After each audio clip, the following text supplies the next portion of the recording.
Nosotros tenemos en minutitos, nada más en segundos, me animo a decir, a Nicolás del Caño. Es una persona que conocemos, perdón, me confirman que ya está ahora con nosotros. Nicolás del Caño, dirigente del Partido de los Trabajadores Socialistas, el PTS y el Frente de Izquierda, diputado nacional también, por supuesto. ¿Cómo estás? Bienvenido a Demencia Temporal, Esteban Chacho, Julio Otero, Juan Cabotti, bienvenido. ¿Qué tal? Muy buenas tardes, ¿cómo están ustedes? Encantado, Nicolás, gracias por responder, por contestar, charlar un rato. Arranco por el hueso. Justamente estábamos hablando del tema redes sociales, así que te invito al intercambio, al debate. Está esa creencia, esa cosa más impostada desde las redes más conservadoras, de que la derecha alternativa, de que el liberalismo ha copado las redes y en ello a muchos pibas muy jóvenes que circulan en ellas. Vos sos alguien que es activo en redes. ¿Cómo observás esto y cómo observás el rol de la izquierda puntualmente en las redes sociales? Me parece, que el tema de las redes sociales, obviamente que hay de parte de, bueno, lo vimos mucho en el gobierno de Cambiemos, ¿no? Cómo utilizaban los bots para difundir o noticias falsas o, bueno, difundir en última instancia algunas de las cosas que ellos querían imponer como agenda de debate, ¿no? Y también lo siguen haciendo al día de hoy. Y creo que el tema de las redes sociales, ahora hay un debate sobre el tema de ciertas censuras que imponen de las empresas, ¿no? Sí. Que manejan estas redes, como Facebook, por ejemplo, que, bueno, hoy lo harán con algunos, como fue, por ejemplo, con el propio Trump, sí. Digamos, ¿no? Que uno obviamente no coincide con los planteos, estamos en las antípodas de los planteos que pueda hacer alguien como Trump. Sin embargo, obviamente no estamos de acuerdo con que un monopolio tenga la capacidad o la posibilidad de decir qué es lo que se puede publicar o no. Imagínate si sí. Hay una censura al propio presidente de Estados Unidos, que queda para las luchadoras, para los luchadores que sí. Enfrentamos este sistema, ¿no? Entonces, me parece que el tema de las redes sociales, obviamente, nosotros, como otras fuerzas políticas, nuestras compañeras, compañeros, o muchas personas que quizás no son militantes, pero comparten ideas con nosotros, bueno, utilizan las redes como una forma de expresarse, difundir una postura, difundir reclamos también, ¿no? También muchas veces ante el silencio de los medios. Saltar el cerco mediático. Claro, el cerco mediático y demás, se utilizan las redes sociales como una forma de difundir reclamos, situaciones, conflictos y demás que son ocultados por los grandes medios de comunicación, ¿no? Y tomo esto que mencionaste porque me pareció interesantísimo. No descubro nada, fuiste vos, tanto el Frente de Izquierda, como cualquier fuerza de centro-izquierda e izquierda en sí, fuertemente crítica del gobierno de Trump, de la administración Trump, de su racismo, misoginia, cosa que hemos nombrado muchas veces acá. Pero es cierto, comparto esto que mencionás de que fue extraño, fue un sentimiento extraño, aún con toda la oposición que podemos tener hacia Trump, que se ha censurado, nos guste o no, es el presidente electo, fue el presidente electo de los Estados Unidos, mediante colegio electoral. Bueno, podemos debatir eso también. Pero nos da un poquito de calor decir, si al presidente de la máxima potencia o de una de las máximas potencias le cabe la censura, ¿qué va a pasar cuando le caiga mal un presidente de Latinoamérica a Twitter? Pasó eso, ¿no? Claro. Sí, por eso te digo que me parece que es un tema que ya se está instalando como debate, como discusión, porque obviamente uno piensa en esos sectores, bueno, ni hablar del propio presidente de Estados Unidos, y dice, bueno, frente a cualquier manifestaciones, por ejemplo, que son convocadas a través de las redes sociales, de diferentes cuentas, bueno, si no le gustan, imaginemos una movilización inclusive contra estas corporaciones, bueno, tienen el poder de definir qué es lo que se puede publicar y qué es lo que no se puede publicar, ¿no? Entonces me parece que eso obviamente plantea todo un debate sobre también. Hay un problema que en los medios tradicionales vos tenés los grandes monopolios que son los que también manejan qué es lo que se informa, quiénes son. Inclusive en los partidos políticos vos también ves, ¿no? O sea, la representación que hay de los libertarios, por ejemplo.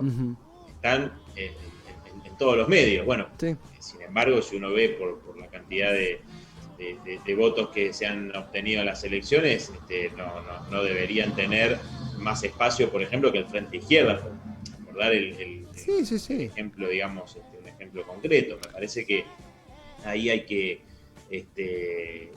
por supuesto, el planteo nuestro es avanzar en una democratización a fondo, y es difícil que se pueda realizar, obviamente, bajo los parámetros que tiene este sistema social, donde todo se rige, ¿no?, a partir de los grandes monopolios.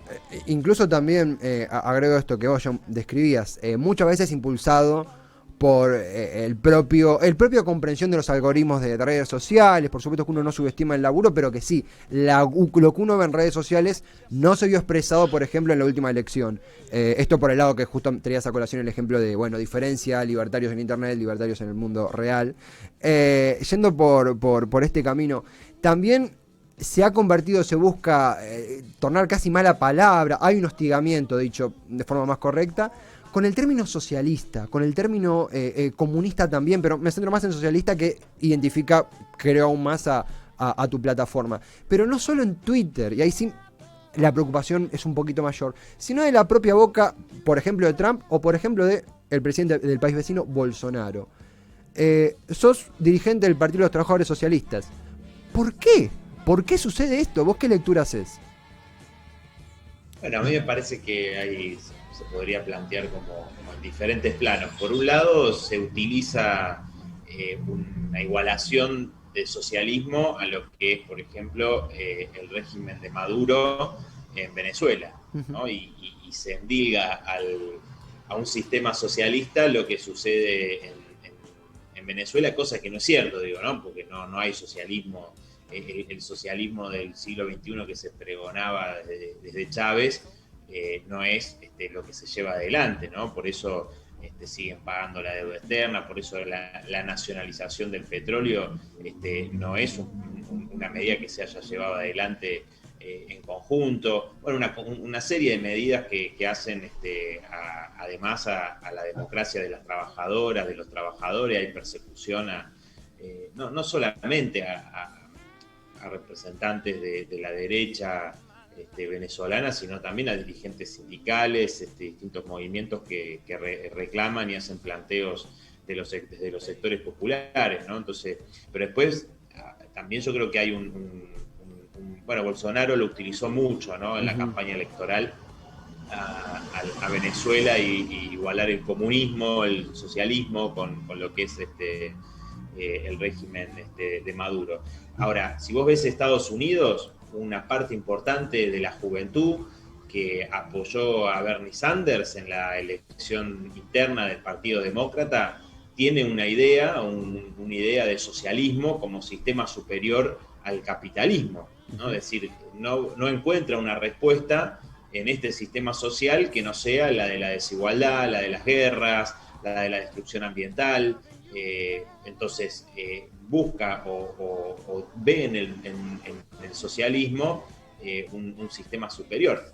Por supuesto, la idea de socialismo que puede haber, o la que también se utiliza para desprestigiar el planteo de una sociedad igualitaria donde desaparezcan las clases sociales, la explotación, la opresión, y no exista, digamos, un pequeño puñado de grandes monopolios, de banqueros, de terratenientes que sean los que dominen el mundo, básicamente, y que se enriquecen. Vos ves cada vez más los datos sobre la desigualdad, y es impresionante, ¿no? Como un puñado de millonarios en el medio de la pandemia, mientras millones caían en la pobreza, en la desocupación y demás, se hacían cada vez más ricos, ¿no? Sí, Entonces, sí. Digo, pero en Estados Unidos la identificación de este sector, más del 50% de las y los jóvenes entre 18 y 29 años considera el socialismo un sistema superior al capitalismo. Bueno, creo que Trump ataca un poco esa idea que apoya a muchos sectores. Eso, bueno, abre también contradicciones al propio gobierno de Biden, que es todo un tema de debate, porque no solamente vimos el movimiento contra el racismo, las movilizaciones históricas del año pasado a partir del brutal asesinato de George Floyd, sí, sino por parte de la policía, sino también el movimiento sindical que viene creciendo en Estados Unidos, que es muy difícil. Ustedes saben que en Estados Unidos para poder formar un sindicato tenés que hacer un plebiscito. Sí, es un sistema que constantemente atenta contra la formación sindical y que además, recuerdo cuando estaba el debate en los años 90 o 2000 sobre el acceso a la salud, y me acuerdo que el término que se empleaba era medicina socializada, pero en términos despectivos, te decían vas a tener medicina socializada. Claro. Es muy difícil cuando se utiliza la ideología como agravio de un sistema que busca, al fin y al cabo, una mayor inclusión de un país con millones de pobres, no porque aquí no tengamos, sino porque tratamos de compensarlo con todos los déficits que vamos a tener en salud. Te retrotraigo un segundo porque mencionaste esto de las diferencias, te diferenciaste a la plataforma de Venezuela, se entiende el punto, pero en el ámbito nacional, por ejemplo, me permito una pregunta quizá un poco en confianza, pero imagino que te da calor en el ámbito nacional cuando aparece un Roy Cortina diciendo somos el Partido Socialista pero apoyamos a Larreta. Digamos que ahí hacer diferencias es mucho más fácil, imagino. Sí, yo creo que sí, que por supuesto el Partido Socialista además gobernó en la provincia de Santa Fe mucho tiempo, muchos años, en la ciudad de Rosario, y sin embargo uno no encuentra, digamos, una diferencia sustancial con el resto del país en lo que hace al sistema social, al sistema político y demás, ¿no? Es decir, tienen todo un régimen político y social capitalista, y el socialismo es simplemente les ha quedado el nombre que avergüenza obviamente que lo sigan utilizando, ¿no? Pero bueno, me parece que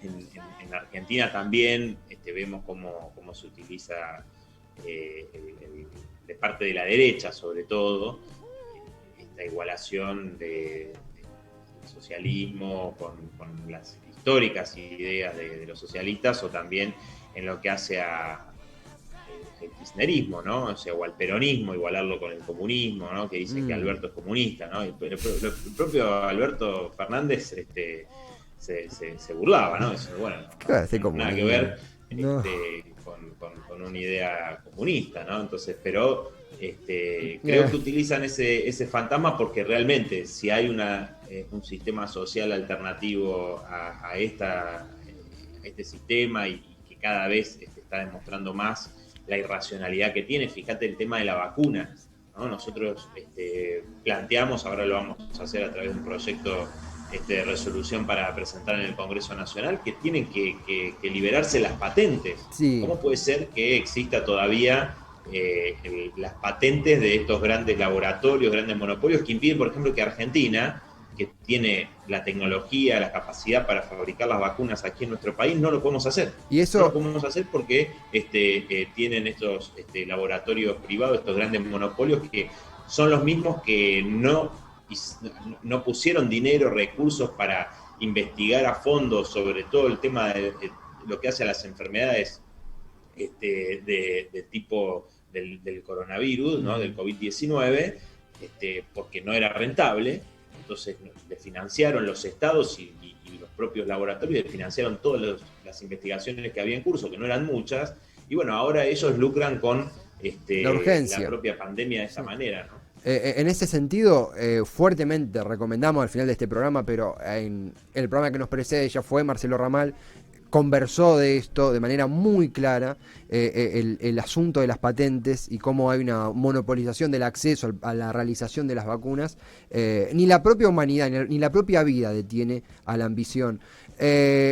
Y me interesa también hablar de esto, de ambiciones, de proyectos, también esta cosa de uno puede, justo me venía a la mente una nota que hiciste con Pablo Agustín, una nota con un youtuber, si no lo conocen, muy piola, que celebramos mucho porque permiten un lado B de los políticos. Hablaste de la ambición, quiero ir por ese lado, pero antes mencionaste esto de las generalizaciones, de la simplificación de una ideología, bueno, esto es comunista y de golpe vos sos comunista, Alberto comunista, y es una estupidez pensar así, es una simplificación y es muy peligroso. Pero me permito ingresar en un tema puntual. Muchos acá tenemos entre 20 y 30, la elección bisagra más significativa de nuestra vida política fue la del 2015, por un sinfín de motivos personales, sociales, políticos, obviamente. Y hoy, preparando la nota, veía que se adosa a tu persona, se adosa una expresión que es "son lo mismo", que tanto vos como, en referencia a Daniel Scioli y a Mauricio Macri, tanto vos como Miriam Bregman, como diferentes compañeros tuyos, desmintieron. Incluso Miriam Bregman la había tildado de fake news, que nunca se había usado esa frase. ¿Por qué crees que se te adosó y qué te genera? Ya ha pasado 4 años. ¿Qué te genera esa expresión que finalmente no estaba ligada a tu persona? No, me parece que es una forma en la que se utilizó nuestro planteo de aquel momento, una vulgarización del planteo que realizamos en el balotaje. Nosotros justamente planteamos darle la espalda a los dos candidatos, tanto a Scioli como a Macri, ¿no? O sea, después vino toda esa cuestión de parte del kirchnerismo, que me parece que intenta ocultar un poco que en realidad, si uno ve que en el mes de noviembre, esto lo denunciaron los propios sectores del kirchnerismo, en el mes de noviembre Nación le atrasó las transferencias a la provincia de Buenos Aires para pagar los sueldos, por ejemplo, ¿no? ¿Cuántos actos de Scioli estuvo Cristina Fernández de Kirchner? Digo, había un problema interno que, bueno, me parece que intentaron por ese lado hacer esta ridiculización o simplificación de nuestro planteo, que obviamente, o sea, en el programa que levantaban tanto Scioli como Macri y Massa en aquel momento, tenían coincidencias básicas que hacían a un ajuste, que era el tema del ajuste tarifario, el tema del pago a los fondos buitres, la devaluación y la baja de retenciones. Eran puntos que estaban en la plataforma, que lo dijeron en los medios de comunicación, en todos lados, público. Entonces, en esos planteos que hacían a descargar la crisis, ajustar al pueblo trabajador, nosotros rechazamos, por supuesto, cualquier tipo de planteo en ese sentido, ¿no? Y no es la misma situación, por ejemplo, en la cual nosotros, por ejemplo, en Brasil, donde se dio el balotaje entre Haddad y Bolsonaro, nosotros hicimos un planteo de voto crítico a Haddad, ¿no? Hubo una, recuerdo ahora, viene al caso porque lo hemos nombrado aquí, no le quiero esquivar el brazo a la jeringa. Tampoco corresponde acá porque en todo caso sería a Miriam Bregman, pero recuerdo esa publicación de Miriam en una foto de Haddad y Macri, que en lo personal, me permito contártelo, me repercutió de forma negativa, más cuando estaba Lula preso, más cuando, bueno, el contexto que ya conocemos y que vos tanto has mencionado, fue extraño, fue una posición que nos puso muy incómodos a los que estábamos militando a Haddad. ¿Para qué vamos a debatirlo? Hablo por mí, hablo en lo personal. No sé a vos qué te generó, si se ha conversado de eso puertas adentro. No, la verdad que no recuerdo eso. Yo lo que te decía era justamente la comparación con respecto a una situación diferente en lo que hizo hacia el balotaje de Argentina en el 2015 y con respecto a la votación de Brasil, donde quedan el balotaje Haddad y Bolsonaro, y nosotros planteamos, nuestros compañeros del MRT Brasil, el planteo que hicieron fue el voto crítico a Haddad contra Bolsonaro, ¿no? Sabiendo, por supuesto, que a ver, la responsabilidad, así como podemos decir, y lo dicen varios analistas, inclusive marxistas, etcétera, en Estados Unidos, es decir, ¿quién puso a Trump en la Casa Blanca? El Partido Demócrata. Es decir, el desprestigio por las políticas que llevó adelante el propio Obama hizo que muchos trabajadores dejaran de apoyarlo, dejaran de apoyar y apoyaran, algunos apoyaron a Trump, otros directamente no fueron a votar. Entonces digo, hay razones como las propias que dio Lula con respecto a por qué habían perdido muchísimos sectores que habían apoyado en un momento al PT, era porque habían aplicado un ajuste, y Lula lo dijo claramente, hicimos lo que prometimos que no íbamos a hacer, un ajuste. Entonces después hay que analizar cada situación concreta, pero en ese momento preciso, nosotros en Brasil hicimos este planteo distinto al de Argentina, por lo que te explicaba antes, ¿no? Sí. Son fuerzas políticas distintas, son contextos, planteos diferentes, ¿no? Incluso esto que mencionabas, toma un momento, es muy interesante cuando uno a veces observa a Trump, millonario, republicano, bueno, ahí tenés al establishment, y no, justamente funcionó como un candidato en contra de un establishment, incluso similar al Partido Demócrata, en base al fracaso o a la desigualdad que propiciaron las políticas de Obama. Veo mucho esta observación en el plano internacional. Traigo otro debate interno que tenemos muchos los que simpatizamos con ciertas ideas de centro izquierda, de izquierda, que es las visitas, el arribo, el intercambio con presidentes del continente en un momento muy particular del continente. Por un lado, yo entiendo, incluso hubo un tuit tuyo que se comprende en torno a que Piñera encabezó, legitimó y autorizó una represión en Chile en donde el símbolo es gente que ha quedado mutilada desde los ojos. Y hablar de gente que falleció, hay denuncias de violaciones, es terrible lo que ha sucedido. Pero quiero decir, el símbolo es gente que ha quedado mutilada de la vista. Imagínense lo tenebroso, lo terrible que ha sido lo que pasó en Chile. Y al mismo tiempo, no me puedo traer mis palabras, pero veo imprescindible una salida continental. Y no sé si me sale decir, hay que comerse un sapo. No sé si esa es la expresión. Veo imprescindible que haya una coordinación con Arce, con Bolsonaro, bueno, con todos los pares de Latinoamérica. ¿Vos esto cómo lo observás? ¿Hasta cuándo juega la ideología y los principios y hasta cuándo la necesidad en tiempo de pandemia? ¿Cómo negocias eso? No, a ver, para nosotros, obviamente que si tiene que haber una alianza continental, estamos de acuerdo. El tema es con quién y para qué.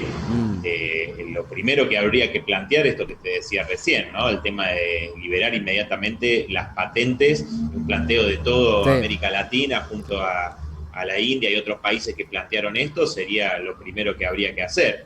En segundo lugar, me parece que nuestra alianza está con el pueblo de Chile, que salió a las calles a enfrentar a Piñera, a un presidente que lo repudia a toda la población por justamente ser parte de los 30 años de ajuste neoliberal, por encarnar a los sectores de la derecha vinculados a la dictadura genocida de Pinochet. Entonces, digo, no compartimos para nada. Es decir, bueno, la alianza que tiene que tener Argentina es con estos presidentes, sino la alianza es con los pueblos de América Latina que hoy están sufriendo estas terribles consecuencias de la crisis económica y que se agudizó con la pandemia del COVID-19, como en todos los países donde los gobiernos y las grandes patronales buscan descargar sobre la espalda de las trabajadoras y los trabajadores la crisis, con más desocupación, con más precarización laboral, de hecho, aplicando reformas laborales en los hechos, y me parece que en ese sentido el planteo tiene que ir por ese lado, ¿no? Es decir, por todos los sectores del pueblo trabajador que tenemos intereses comunes, por supuesto, de terminar con la opresión del imperialismo, de avanzar en terminar con la desigualdad, y para eso no son aliados los gobiernos como el de Bolsonaro, como el de Piñera, sino justamente el pueblo trabajador, que obviamente tendrá que encontrar un camino a partir de su organización, de su movilización, para sacarse de encima estos regímenes políticos que lo que han hecho es someter aún más a la población trabajadora de toda América Latina, subordinarla al imperialismo y someter a la población a situaciones cada vez peores. Fíjate que en Chile una de las cosas que desencadenó el movimiento de la juventud tuvo que ver con la situación de los adultos mayores. Sí. Muchos que se quitaban la vida para no ser una carga para su familia, ¿no? O sea, toda una situación que, si querés, elocuente o extrema de lo que buscan los gobiernos capitalistas en todo el mundo con respecto al tema previsional, que es aumentar la edad jubilatoria y dejar una especie de pensión a la vejez, que es una miseria, ¿no? Y de última, el que tiene posibilidades pagará una jubilación privada, ¿no? Pero bueno, lo que dicen es, vamos a ser buenos, te vamos a garantizar un mínimo que es, no sé, realmente muy, muy insuficiente, ¿no? Muy, muy miserable. Y por este lado también, si alguien se está sumando ahora, estamos en conversación con Nicolás del Caño, diputado nacional, dirigente del Frente de Izquierda y de los Trabajadores, en una charla que estamos pasando por diferentes lados, obviamente agradeciéndote el tiempo, realmente la deseábamos esta charla. Mencionabas esto de los lazos con el pueblo trabajador. Obviamente imagino que tenés en cuenta que podemos estar de acuerdo o no, pero ya lo hablábamos con el caso Trump. El pueblo muchas veces opta por dirigentes que oprimen al pueblo trabajador, nos ha pasado aquí, pero entiendo que va más allá el planteo. Lo que sí, escuchando entrevistas tuyas, veía que vos mencionabas, describías el cargo de presidente con ciertos componentes monárquicos o con hiperpresidencialismo, como se dice, y también el tema de la revocabilidad en diputados. Incluso mencionaste un término varias veces que es el cheque en blanco. Votamos cada 2 años y a partir de ahí se desliga un poco nuestra voluntad. Obviamente que esto es así funciona la democracia, es un sistema, no estamos descubriendo nada. Pero si tuvieras que refundar el sistema o cambiar, ¿qué es exactamente lo que se propone? ¿Qué revocabilidad agregarías o qué le quitarías a esa supuesta división de tres poderes? Bueno, no, primero decirte, digamos, que nosotros luchamos justamente por una democracia 1000 veces mayor a la más democrática de las democracias capitalistas, ¿no? Entonces, nosotros obviamente planteamos un gobierno de las trabajadoras, de los trabajadores, basados en la decisión de coordinadoras o consejos que estén integrados por todos los trabajadores y trabajadoras, sectores populares, que sean realmente los que gestionen y planifiquen la economía día a día y que no sean estos monopolios capitalistas que, por ejemplo, hoy el complejo agroexportador te impone aumentos en los alimentos que son inalcanzables y privativos para la mayoría de la población, muchísimos sectores que pasan hambre, ¿no? Entonces, estableciendo el monopolio estatal del comercio exterior, podés controlar todo lo que hace a la producción de alimentos, lo que entra, lo que sale, y además la divisa, ¿no? Que permanentemente el chantaje que hacen estas grandes patronales para presionar por una devaluación. Bueno, si hay un monopolio estatal del comercio exterior junto a la banca, etcétera, eso es un punto fundamental de una democracia de las trabajadoras y de los trabajadores, que, como te digo, a partir del funcionamiento en las unidades de producción, de distribución, en los servicios, etcétera, podría gestionar la economía cotidianamente un gobierno de las trabajadoras y de los trabajadores. Ahora, en el marco de esta democracia capitalista, nosotros lo que estamos planteando, lo que hemos planteado es algo muy sencillo, ¿no? Que es la revocabilidad de los mandatos, tanto de los jueces como de las diputadas, de los diputados, el hecho de que cobren lo mismo que un trabajador, que una trabajadora. Es algo que levantaron los comuneros en la Comuna de París de 1871, ¿no? Es decir, no es algo que se nos ocurrió a nosotros, sino que es parte histórica del movimiento de la clase trabajadora, planteos que hacen a avanzar en una mayor democratización, pero obviamente sabemos que dentro de este sistema social eso es completamente limitado. Con respecto a la figura presidencial, es así, es una figura completamente monárquica. El Senado también, nosotros planteamos que tiene que haber una cámara única, ¿no? Tomando el país como un solo distrito. Bueno, todo lo que hace a resabios feudales que hay que eliminarlo, pero obviamente sabiendo que la clave está fíjate que el Senado fue el que en el 2018 bloqueó la ley de aborto, por ejemplo, ¿no? Entonces, eso fue un gran disparador, quiero decir, lo habrás observado en primera fila, de que muchas, a partir de la votación del aborto empezamos a comprender la necesidad de reconocer a todos los integrantes de las cámaras. No interrumpo solamente para permitirme torearte un poco, pero también para comprender a fondo y para jugar un poco abogado del diablo. Me voy a poner en ese rol que me sale bastante bien, vas a ver. Ponele que yo comprendo esto, adhiero, pero te digo, mira, históricamente Argentina ha demostrado que si no te alías con Clarín, que si no concedes esto, que si no pactás con tal empresariado, en 2 meses te tumban, con 2 tapas, con organizaciones, con complicidad política, te tumban, no hay forma de sobrevivir, tenés que pactar, tenés que transar con alguien sí o sí. Yo digo esto. Ante esa inviabilidad que te plantean, ¿qué le respondes? ¿Qué me respondes a mí? No, me parece que eso se ha dado en gobiernos que siempre estuvieron basados en el poder de esos sectores capitalistas, digamos. Por eso, si vos te basás en el poder de la clase trabajadora, que son los que fíjate, te doy el ejemplo, la huelga de aceiteros, bueno, paralizó todo el complejo agroexportador, o sea, sin los trabajadores, sin las trabajadoras, no son absolutamente nada. Entonces, esa es la capacidad, la fuerza que tiene la clase obrera. Obviamente, enfrentar a estos sectores no es fácil, ¿no? No. Y el problema es desde qué ángulo, desde qué estrategia se lo hace, ¿no? Buscando terminar con este sistema social o intentando reformularlo, reformarlo, haciéndolo más humano, como dicen algunos, que se ha demostrado una estrategia totalmente inviable.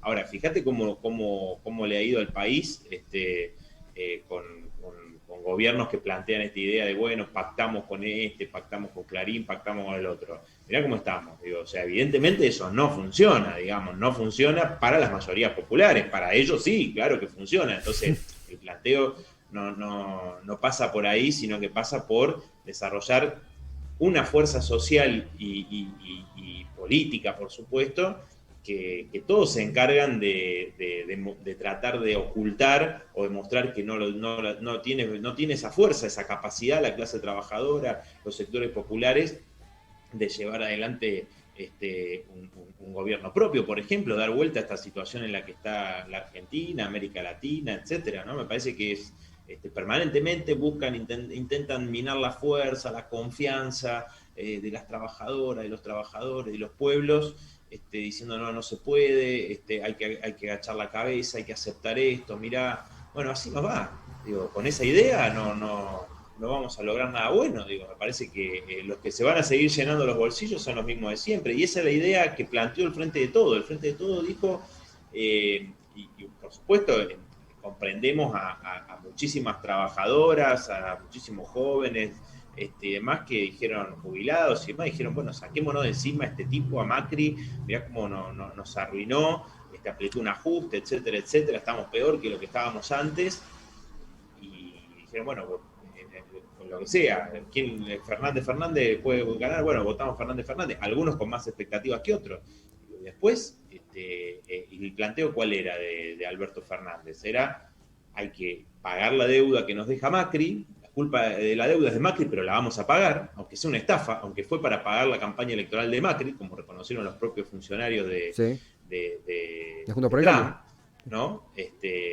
Bueno, y pagando ese fraude y al mismo tiempo vamos a beneficiar al pueblo trabajador, dijeron, ¿no? Vamos a recuperar la jubilación, el salario. Bueno, eso nosotros dijimos, es utópico, completamente utópico. Y Y es lo que está con pasando. pandemia se complica un poco más también, digamos. La pandemia, por supuesto, que planteó una nueva realidad, que sin embargo, digo, al revés, vos si tenés una situación extraordinaria, deberías haber tomado medidas extraordinarias que el gobierno no estaba dispuesto a tomar, ¿no? Al revés. O sea, la primera medida que tomó el gobierno fue desindexar las jubilaciones. O sea, cagar a los jubilados y a las jubiladas que ganaban 20.000 pesos, dijeron, bueno, vos tenés que ser solidario con el que cobra 14.000. No fue tocar los intereses de los bancos, fue ir a atacar a los jubilados. Eso pasó con una pérdida de las jubilaciones el año pasado en todas las escalas. Unos perdieron más, otros perdieron menos, pero todos perdieron. Pero esa medida se tomó antes de la pandemia. Pero, Antes de la pandemia. No revisaron esa medida porque justamente la pandemia dijeron, no, a ver, ¿cómo al sector más vulnerable frente al coronavirus lo tengo que proteger? Entonces, a ver, vamos a atacar a los grandes grupos económicos. No, pero Vicentín dijeron en un momento que lo iban a estatizar, después retrocedieron, no, hay no pasó una. nada. Fíjate los productores de maíz ahora, dijeron, no, bueno, Pero no hay acepto una. nada. Y el gobierno retrocedió en chancleta en 2 minutos. Entonces, así, digo, no. Ahora sí fueron firmes con la familia de Guernica, la que fueron, le pasaron la topadora con 4.000 policías, con Bernie. Ahí se vio la firmeza del gobierno. No la vimos cuando había que negociar la deuda, que en 3 meses Guzmán le dio 17.000 millones de dólares más que la primera oferta. Pero Entonces sí, vos me decís, bueno, pero vamos a pagar menos de lo que paga con Macri. Bueno, no, no, pero esos mismos acreedores sabían que era incobrable y además que habían estafado al país. Entonces me parece que con esa idea tenemos que sacar la conclusión cómo le va a la mayoría del pueblo trabajador y decir, bueno, no, en realidad los intereses son irreconciliables, pero no porque uno le guste que sean irreconciliables, sino porque es la realidad y de esa manera se está demostrando en una crisis como la actual, como la que vive la Argentina, más la pandemia, etcétera, 4 años de Macri, se hace más agudo el problema y peor los padecimientos para la mayoría del pueblo, ¿no? Hay una, pero de lo que mencionaste, lo voy descomponiendo porque hay muchas cosas interesantísimas. Lo transversal, creo, peco de generalizador, pero creo que todos sabíamos que la secuela del macrismo, no quiero caer en el discurso de la pesada herencia, pero que la secuela del macrismo iban a ser bastante jodidas. Dicho esto, hay una suerte de elastización, hija de la pandemia, seguramente hija de que el mundo como lo conocíamos ha cambiado, una elastización de las expectativas que sí, no solamente le juegan en contra al gobierno, sino que de golpe chocamos de frente con escenarios como Guernica, escenarios como Vicentín, que son descomponedores a veces la falta de esa decisión específica. En este mismo camino, en este mismo sendero, da la sensación también de que el poder de los grupos concentrados de poder, justamente, valga la repetición, en tiempos de pandemia se acrecenta y es transversal a cualquier gobierno. Seguramente con complicidad política, seguro, lamentablemente, pero pareciera que de repente dependemos más de una tapa de Clarín, dependemos más de que tal periodista no diga esto. Ahora, ¿qué sucede en ese escenario? ¿Qué sucede ante un año electoral, un año legislativo? Porque doy fe que muchas veces una pregunta aparte, desde bueno, el balotaje, bueno, el gobierno de Macri, el gobierno de Alberto, lo cierto es que la izquierda parte de sus propias propuestas y a veces en las entrevistas, quienes entrevistamos pecamos un poco de terceros actores más allá del entrevistado. En el año legislativo, si bien falta todavía, se mantiene la unidad en el frente de izquierda, ya tienen algo definido, algo que nos quieras adelantar de cómo va a ser la legislativa para el FIT. Mirá, en realidad el Frente de Izquierda está más unido que nunca. Parece que hay un planteo programático que venimos. Te tomo la palabra, queda grabado, más unido que nunca. Sí, yo creo que sí, que venimos con un planteo sólido, programático, desde hace mucho tiempo, y que lo hemos expresado bajo distintos gobiernos y que hemos defendido a los jubilados cuando lo ajustó Macri y cuando lo ajustó Fernández, digamos, que hemos estado con los laburantes, los sectores populares, con unos, con otros, hemos enfrentado la represión de unos y de otros, y antes de Macri también. Entonces me parece que ahí, no, sin entrar en el tema de la elección del 2021, candidaturas y todo eso, que ni hemos estado...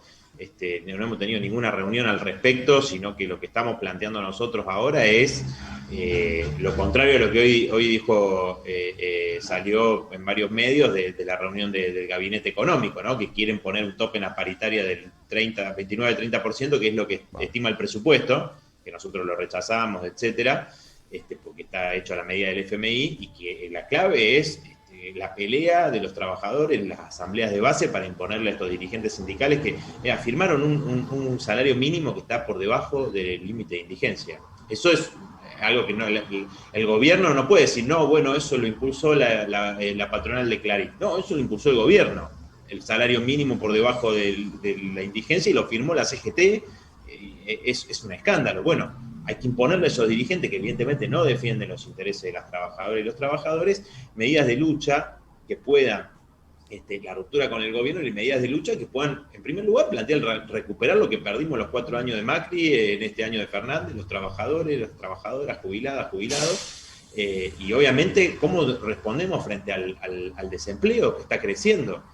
Entonces hay encuestas que dicen que si vos tomás en cuenta todas las personas que ya no buscan, por desaliento, porque no encontrás, porque es una situación desesperante, alcanzaría alrededor del 20%, más o menos, la desocupación hoy. Bueno, ¿cómo respondes a eso? Nosotros planteamos plan de obras públicas para que a su vez que creas empleo, podés construir las viviendas que son necesarias, tan necesarias para terminar con esta emergencia habitacional que sufren las familias trabajadoras. La reducción de la jornada laboral, que lo hemos planteado también, para repartir las horas de trabajo entre ocupados, desocupados, son algunas de las maneras, y obviamente la organización de los laburantes es la única manera de poner un freno a todo el tema de la flexibilización laboral. Fíjate cómo fue la reglamentación de la ley de teletrabajo. Bueno, algunos de los elementos que le ponían un límite a las patronales, porque el teletrabajo fragmenta a la clase trabajadora, etcétera y demás, no estuvieron incluidos en la reglamentación. Nicolás, Entonces, ahí... ahí tenés en claro cómo las patronales tienen muchas veces el aval del gobierno para avanzar en la flexibilización, etc. Yo creo que el Frente Izquierda tiene que luchar en los sindicatos por esta perspectiva, en la juventud, etcétera, organizar, bueno, particularmente desde el PT estamos impulsando la red de precarizados, jóvenes que tienen empleos, que un día estás en un bar, otro día estás como repartidor, etcétera, pero no tenés con monotributo, que es un fraude laboral, etcétera. Bueno, y cómo sus trabajadores que no los organizan los sindicatos tienen una forma de organización también, obviamente, para unirse con aquellos que están sindicalizados y dar peleas conjuntas, ¿no? Nicolás, ha sido una nota que, vamos a hacer un poquito de producción al aire, se ha extendido un poco de lo normal, pero es una nota que teníamos muchísimas ganas de hacer y que hemos disfrutado. Uno disfruta de estas notas, es una persona políticamente central en su plataforma y que hemos visto en diferentes a través de los años, al punto de sentir que te conocemos ya porque son bastantes años, y poder charlarlo, intercambiarlo, es elemental, es imprescindible. Y me animo a decir también desde los medios alternativos, nos gustan estas notas, nos hacen bien. En este sentido, agradecerle a Virginia, que es la prensa del FIT, que ha hecho el enlace. Agradecerte a vos por tu tiempo, estamos ya súper pasados, pero te comprometo, si me permitís, a cercano a la elección repetir esta charla, estás invitado, o con vos, o con algún compañero, con Miriam, ¿por qué no? Si me querés hacer el enlace, pero no, en serio, agradecerte por tu tiempo, la disponibilidad. Y será hasta la próxima. Buen cierre de semana y aquí te esperamos. Bueno, muchísimas gracias a ustedes. Para mí también un placer y muy amables ustedes por la entrevista. Y bueno, esperamos encontrarnos cuando ustedes quieran. Les agradezco mucho, les mando un abrazo y buen fin de para todas y todos. Buen fin de para vos también, Nicolás. Un abrazo grande y será hasta la próxima. Nicolás del Caño, diputado nacional, dirigente del PTS, del partido del PTS y del Frente de Izquierda. Nos hemos pasado un poco de tiempo, le pido disculpas a mis compañeros, pero hemos disfrutado un montonazo la nota y ha respondido a todo.